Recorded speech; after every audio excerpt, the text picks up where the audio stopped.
Hello, I'm Dr. Vissio from Briar Animal Hospital, and today I'm going to be talking to you a little bit about senior cat care. Our hope is to help you get a better understanding of how to care for your senior cat. My assistant Jet will be reading off some questions, so let's get started.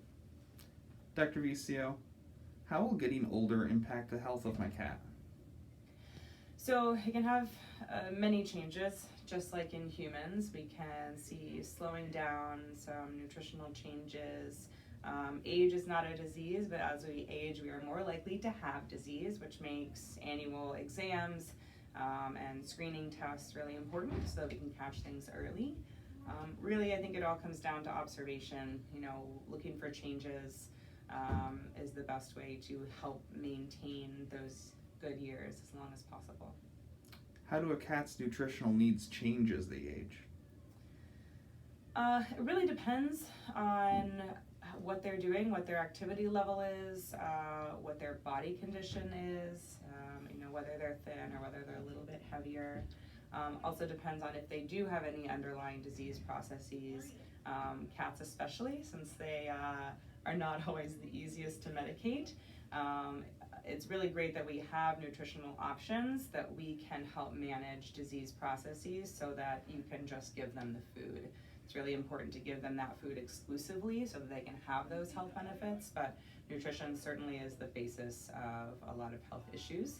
So if we have that stable and well balanced from the beginning when they start to age, then we can hopefully often keep them going and keep them healthier longer just by managing diet. What are some signs and symptoms that my cat may be slowing down? So you may notice, slower to rise, stretching more, maybe even a little bit of a limp that then they kind of warm up or ease out of as they get moving. Those can be some signs of arthritis. You may also see that if they have like a cat tree or a cat tower that they don't jump up as high, or it takes them longer. You might find them sitting on a lower branch of it more often when before you might used to observe them always up high. You'll also notice changes in thirst or urination. You might notice like pacing or prowling. Those are the main things. You might notice changes in the mouth. Dental disease is very common in cats, so you want to be watching for any drooling or dropping of food or any smell in particular. Those can be things to watch for. What kinds of preventative care can we do to help extend the life of the health of my cat?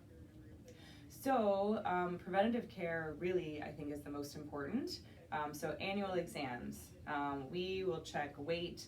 We often check temperature, heart rate, respiratory rate. So if we have those things every year, we can notice changes by us seeing them that you might not notice when you're with them every single day.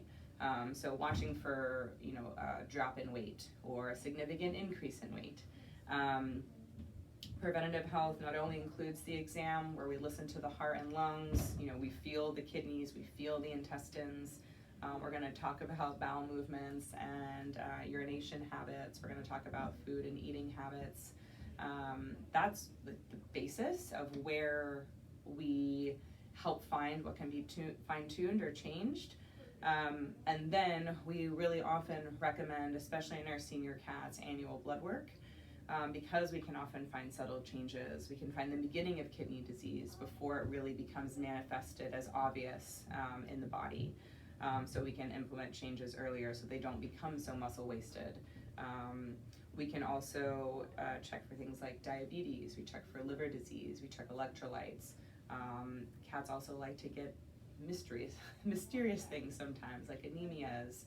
And so trying to perform just some basic blood work that we have annually so we can notice these changes sooner really helps us implement treatment plans so that we're not reacting to a big problem, but we're maybe anticipating that your pet may become hyperthyroid later on. Their values are trending upwards, so we're not going to start medication earlier than we need to, but maybe, hey, this is starting to get high, you come in 6 months instead of 12 months. We try to catch it at that sweet spot so that we can make the best of our treatments while minimizing side effects.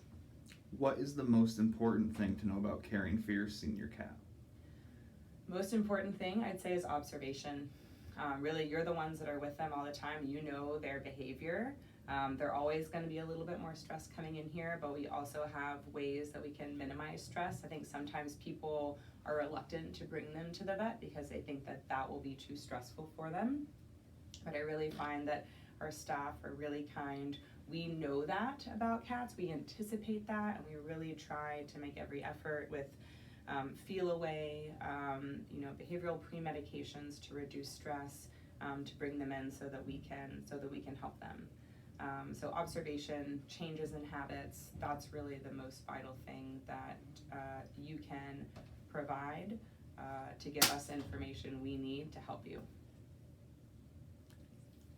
All right, so please let us know if you have any other questions about your senior pet. Give us a call. We're always here to help.